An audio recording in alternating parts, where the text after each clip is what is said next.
Okay na to. Lagay tayo ng butter. Simpleng ulam lang itong lulutuin natin. Ilagay natin ang chicken.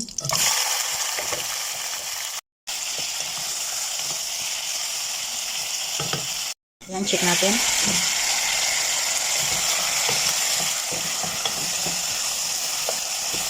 Asin siya ng asin. Ilagay natin itong ating turmeric, chili powder, cumin, saka paminta or pepper powder.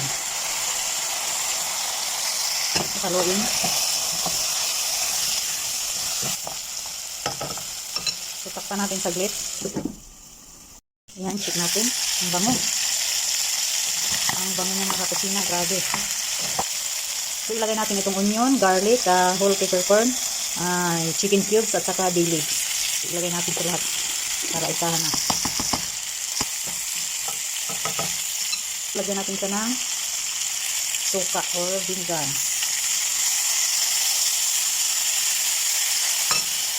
Ayan, so hayaan lang muna natin siya dyan. So ayan, habang nakasalang yung ating chicken, so magtunaw tayo ng coconut powder. Ayan. So isang pack ito siya. Lagay natin dito. So lagyan lang natin siya ng warm na water. So ayan, nalagyan ko na. Putunawin lang natin siya.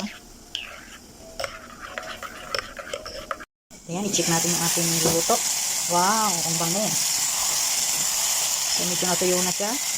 So saka natin lagay yung ating gata. Ibuhos na natin yung ating gata.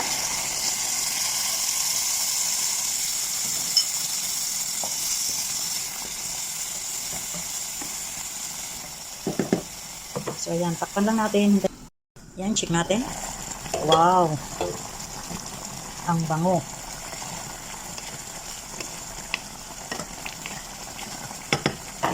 So syempre timplahan natin siya. Sarap. Ang sarap niya.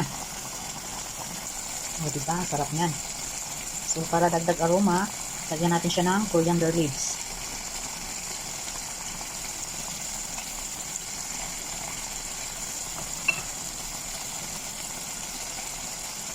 So ayan. Mga 2 minutes pa, okay na yan. Tadaan! O diba, sarap.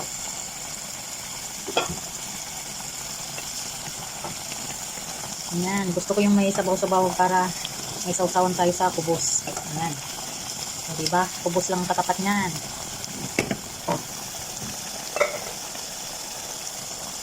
So ayan. Sarap niyan mga kakusina. So hintayin natin ang tikiman. So ayan lang for today's video. Thank you so much for watching.